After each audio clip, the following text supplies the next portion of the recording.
Hey guys, in today's video we're going to be unboxing this Apple Watch. Now it doesn't really matter which color you got, you're going to see the exact same things inside the box. So let's get started. This is sealed. There's not that much information around the box. On the back you will see the serial number and stuff like that. But anyways. Now right now you're looking at everything you get inside the box. And yes, these are manuals that you will see. It kind of tells you how to set this up. It's actually extremely easy to do.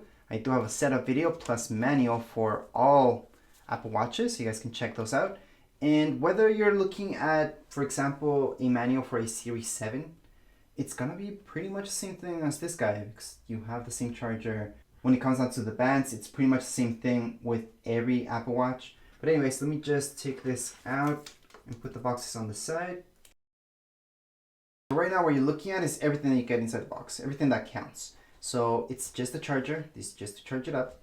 This is regular USB. Now the difference with newer Apple Watches is that this would be a USB-C.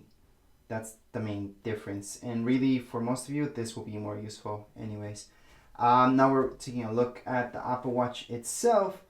You do get this extra band. So that's good, just in case you need that extra length.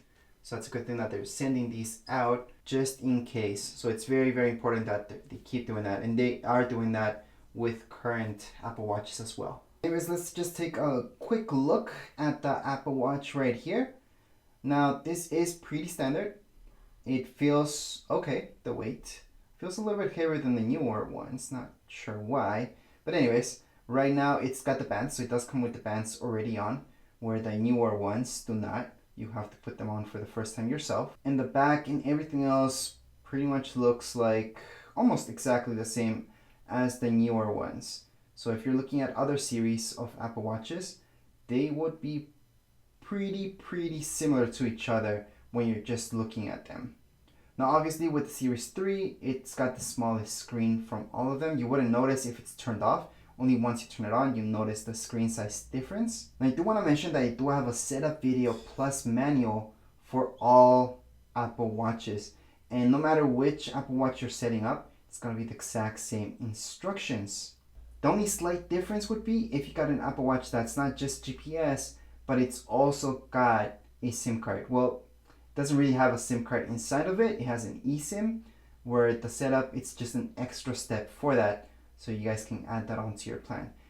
But anyways, let's just turn it on. However, setup video is another video, but we do want to take actually a look at it. So that's how it looks like.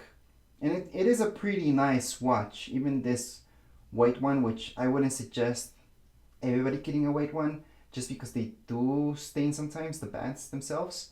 Again, it does depend on your work, depends on everything. Now the good thing is that the bands themselves, you can always change them.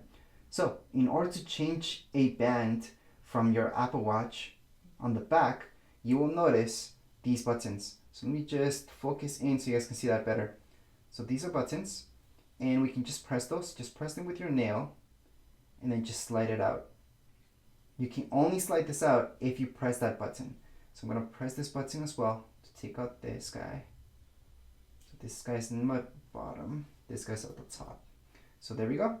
So that's how you guys can take that out from your Apple Watch. So I'm just gonna place this here, place it there.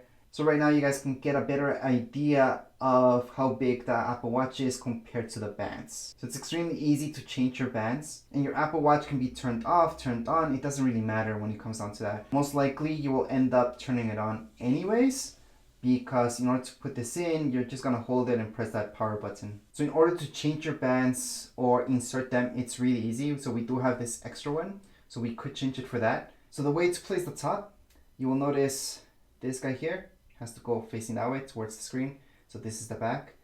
And if you don't do that, it's just not gonna snap in place. Now you do want this in an angle, and there we go. You're gonna hear a click. If you don't hear a click, you just placed it the wrong way. Most likely, you just did it the other way around.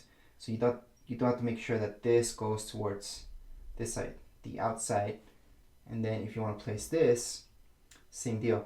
There's an easy way to notice how. So sometimes people want to place it this way or this way. You're not really sure how. Just look at the metal part. See this metal right here? that will match up with that little thing there. So there's like a dent in there. So those two things do match up. And that's how you know how to place this inside. So there we go. As long as you slide it in this way, so to the right side, it will snap in place. If you do it the other side, it's just not gonna do that.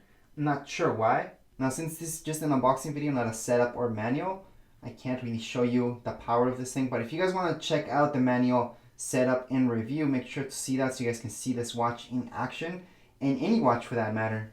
But as far as this video goes, that would be it.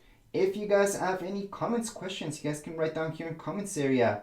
Don't forget to subscribe and rate. Thank you.